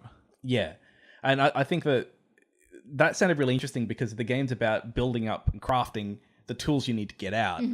But you then could potentially get sabotaged by other people. I kept because every day they do a check of people's cells for contraband. So one of the first thing I did was get some things that we class as contraband and hide them in James' cell, so that when it became his turn to be searched, he'd get in trouble. I reckon the game would be because I think you can have many more people than just the two we were playing locally. I think having a server with I don't know what the maximum is, but let's say 16 people and they're all prisoners. Okay. I reckon it would be potentially hilarious. Yeah, because the way you get money in the game is you talk to a prisoner and that prisoner will give you a task or a favor. And that favor could be go find this item. It could also be go attack this person, go steal this thing. So in multiplayer, if the missions start become about sabotaging the other people, suddenly that gets real interesting. Yeah, that would be fun. I don't know if it would be that in depth, but maybe the Escapists 3 should be. Maybe, and if it works. Maybe we should have a meetup to play it. Play some. It's a interesting game, and I think we'll actually figure out how to play it properly and escape. Yeah. Before we talk about it, it's a real interesting thing because I still can't remember his last name. I think it's Chris J, but I can't remember what the J stands for because he made this game which was basically a tribute to Phantasy Star Dizzy. Years ago, and we were interviewing him for it, and then he kickstarted that, and then afterwards he's like, "Oh well, I'm going to quickly make this prison thing. This will be fun," and then he makes a deal with Microsoft, and he's getting it out there, and then they license it for The Walking Dead. And he's got a sequel out on full disc and everything. I'm like, man, you went from home hobbyist to breaking big real fucking fast, man. Yeah, good success story there. Yeah. So that's good. Has anyone been watching The Tick, the new series? No. I got a problem with it. It's all right. What's the You problem? always have a problem with shows, though. It's they made it too well. See what I liked about the first live action The Tick was that their budget was about $7. They did well for that $7. They did fucking well, which meant they couldn't do any action or anything. That's right. All the action was off screen. Yeah, wasn't it? they'd run out off screen and there'd be flashes of light, people yelling or something. But there's no action in the show whatsoever. It was all just coffee scenes and everything. This has the budget to have action scenes. And doesn't really need them. Yeah. But they're still really well done. How's Batman Well? I haven't seen the Batman World character yet. I'm 2 episodes in so far. You can finish. No, interrupt him, please. Oh, okay. I've been watching American Vandal. Oh well, it's a different show. I know. That's why I'm interrupting. Because I've been watching something for once. I find it difficult to watch American Vandal because I don't think the concept's that strong. But then I walk past Lisa watching it, and I'm like, that's actually really fun. I haven't watched it yet. It's really clever. Yeah. But for some reason, then I can't watch it myself because I'm still because I saw the trailer. I'm like, this trailer's strong, but I feel like this entire show is just the trailer. And then I see it; it's actually got really good content. But I'm still of my prejudiced opinion that it's... don't hold on to that opinion, Paul. I'm really enjoying. I'm really enjoying it. Good. I have to watch it. I watched first 2 episodes of new Star Trek. How is it compared to The Tick? That Orville or am I thinking of something else that Dad's watching? No. Orville. That is a parody of Star Trek. Oh, okay. No, cool. That's Seth MacFarlane. Yeah. Well, that completely makes sense. Cool. Yeah. Okay. The first 2 episodes have been good. But why don't they have any lights on the spaceships? And why do they have so many dodgy tripods that can't have straight shots? Oh, Skyfall, is it? I haven't actually watched it yet. I just saw the trailer and I'm like, why are these like, why are the ships lit like atmospheric homes? Shouldn't they just be all bright and like, so you can't trip over anything? Yeah, it's like people have forgotten TV lighting. Can we just have more TV lighting? Well, I mean, they want it to be more atmospheric, but I'm like, this isn't necessarily Star Trek. Yeah. But that's fine. That's a real petty complaint on my part. So I'm kind of hoping it goes back to being a bit more Star Trek-y, because so far, just because this is the first 2 episodes out, and it's very much like a two-parter, which then has a cliffhanger leading into the next episode. But what I enjoy in Star Trek is when it's episodic, and like here's a little sci-fi story with a little sci-fi premise, and they do that, and it might be terrible or it might be good. Okay. Star Trek is a real mixed bag. I don't know if this is going to be episodic or not. I hope it is, but it's hard to tell at this point. Is it just called Star Trek? Star Trek Discovery. Okay. It's the second female captain, who is half Vulcan. So far, she seems okay. Though I was watching some Voyager, and Janeway is a real good captain. She's one of my favorite. I like to call her Red. Like that. She is a real don't take no shit captain. I just need to watch Star Trek in general. Watch all of it back to back. Don't sleep. Don't do that. Every episode. No, I want to. I've been meaning to watch Deep Space Nine. Yeah, DS9's good. I like Voyager a lot.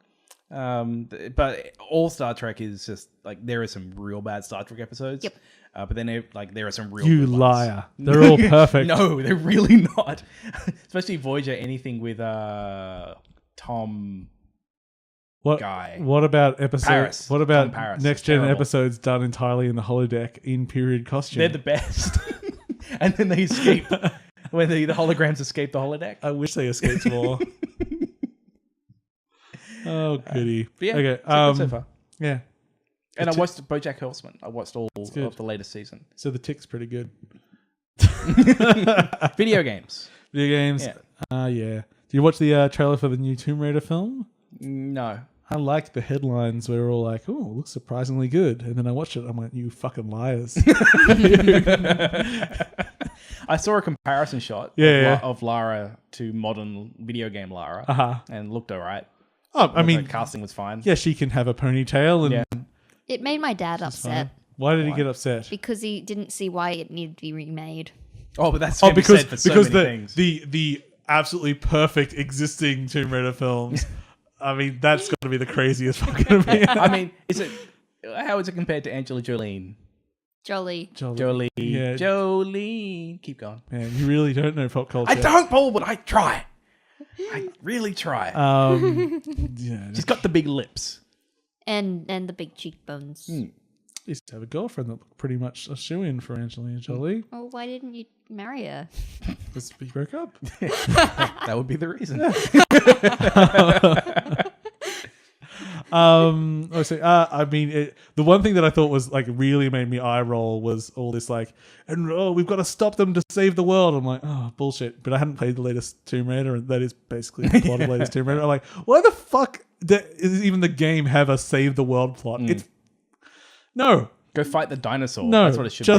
Just have an adventure. We don't have to have the stakes so high all the time, do we? So I guess the film's being very accurate with that, but it still just looks like very, very stock standard bullshit action without any real Dulcie looks very tired. But anyway, that's all right.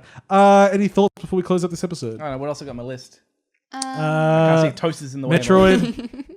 And you've been playing more Metroid. I've been playing more Metroid. Yeah, it's good. Metroid. I took a hiatus to play through SteamWorld Dig 2, and now I'm back. And it's getting harder, which is good. Games as they get harder as they go along is you're better than real hard at the start. Yeah. I've been looking everywhere for the squishy Metroid amiibo. Doesn't I can't exist. find it. It's pretty much don't exist. Yeah. They all were removed from store pages before it even was released. Yep. So it's not even a listed product for most places. Yep, no EB, no Big W, Target. I didn't check Kmart though because there's none of those in the city. I had a big look around when it first was released because it was supposed to be the same day as the game, and no one has them. So they're like, if you want the 2-pack, it's like $100 on eBay. Yep. And I'm not willing to pay that. That's too much. Yes. I hope that doesn't happen with the the Ballard ones. I would say if you want them, I might actually pre-order them. Yeah, because I really want what's the name of the chick with the big Amazon lady? Whatever her name is. Whatever. She looks amazing. She does. And I really want that little figurine. Yes, I just want them all. Yeah. Yeah. We could go halvesies. I just really want the fish lady. She's right. She's cute. And I want one of the other ones. I want the fish lady and Rivali. I want the Gorgon. The So it Gorgon. all Yeah, works Gorgon's out. pretty good. Well, we should all go halfsies. Or Nah, threesies. thirdsies. Threesies. And you're going to go threesies, Paul? I've been trying to get you to go threesies for fucking years. Oh my gosh. God damn it. So that was Samus. Yeah. You also have Destiny 2 listed, but I assume that's the continued journey of Destiny. I did another Nightfall strike.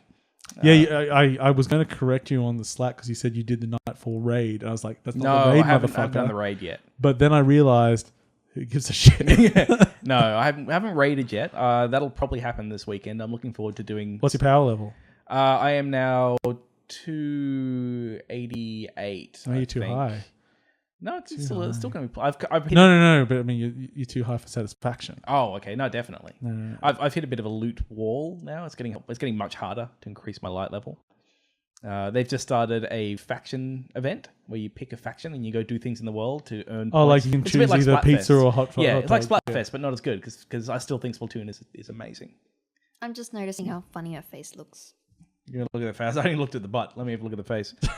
That changes his life. She has an amazing butt. No, it's actually a good face. I think it looks fine. But, It's it's for Bayonetta slightly... amiibo. They're looking at a Bayonetta amiibo. Yeah, I just realized for our listeners. The primary Hi, audience. Rowan. Primary audience, yeah. Oop, and hitting the mic. Yeah. No, Destiny's. I'm going to keep playing it. I had it running on my MacBook last night, streaming from the PS4 downstairs, so I could play it in bed. Great. Yeah. Had good times. Playing Destiny. Can't do anything better than play Destiny while in bed. God, no. What else are you going to do in bed? I understand. Play Destiny. Destiny. Be sad. That's not better. How is that better? Lie awake at night, staring at the ceiling. But that's not better. This is better than Destiny. Give me one thing that's better than Destiny to do in bed. Sleep. Cry. Oh, sleep is pretty you mean sweet emotional release? That is pretty good. It's my favorite thing to do. I think my puppy's very tired. He is. He's just sort of... He's his like, eyes oh. keep closing. I'm shocked that cute. he's stayed up on the table as long as he has. I think he's too tired to do anything else. He's He is. He's so cute. This is my home now. He's been playing a lot. This is my life now. Yeah. It's good because there's medication all over the floor from me knocking over that box. So he's not going on the floor until I can clean that up. That's for sure. He once grabbed some medication out and he had the packet. I'm like, Jesus! But he was all right. He didn't need anything. Good boy. When we met his sister, yes, we were talking about how he had his run-in with the German shepherds that attacked him and punctured his lung, and they were very shocked. But then they told me the story about how they went over someone's house and his sister ate rat poison. So I think we were better off, better dog parents. Yeah, well, I don't think either training. was bad parenting. Yeah. Oh yeah, we did better toilet training. Yeah, better So, dog. Obviously, because we're better at training and not just because the dog happened to be a bit better. He just loved peeing outside. Good boy. Okay, any other closing thoughts? Nah, I'm good. No. So Golf Story is going to take over everyone's lives for the next couple of months. Is it really? Yep, no more Destiny. Destiny's dead to me. Golf Story. Wow, think that was really fast. You think we're joking about Golf Story? We are fucking not. I know. It looks hot as shit. We are going to play the fuck out of it. I'm going to play so much golf. So, like, a little bit over 30 degrees? Is that how hot poop is? I would assume I it's guess- about body human? temperature. Yeah, was body it- temperature. 28? It's 20... Poop? I thought poop would just be straight up, 37 degrees, isn't it? 37. I don't think the body is 37 degrees. Sorry, 32? I thought it was 28. Yeah. 27? Oh, he's falling asleep. I really should, given that my partner is a doctor, I probably should know. So that. are you saying that because your partner is trained in medicine, you should via osmosis Yeah, that's how it works. That's how it works, Paul. Oh, because I've got a few things I need you to check. Prostate related? Let's get this started. Let's get it started. And Oh, Amy wants to take pictures while... All right. Anyway, little toasty. yeah. Video games. They happened. Sleep. Sleep little toasty. boy. He's asleep. If you're not watching the video feed, watch the last 10 minutes of this program just to watch my dog sleep on the table. It's so cute. Oh, little boy. Take him to bed. Okay, thank you for watching or listening to 8.5bit. You can hear us on our website, 8.5bit.com, our Twitter and Facebook. And please like, share anything like that. Subscribe to us on iTunes. And if you do, please leave us a review because reviews help us share the love. And find us at PAX. Yeah. I'll be at PAX. We all PAX. If Well- you want to meet us, hit me up on the Twitters or something. Yeah, me on the Twitters too, because If you want to meet me, I'll be at the ship in for most of the time, and you Yeah. can buy me a drink. Yeah. And I'll be drunk. I'll accept drinks. We will all accept drinks. Especially toast. No. Toast won't be No, Yeah. what? You have some water just fine. He's buddy. not old enough to drink. Nothing but solids for him. Well, he already made the joke about drinking big water, so I just went with it. Thank you for watching. I've been Paul. I've been James. I'm Amy still. Catch you later, folks. See you, everyone. Bye.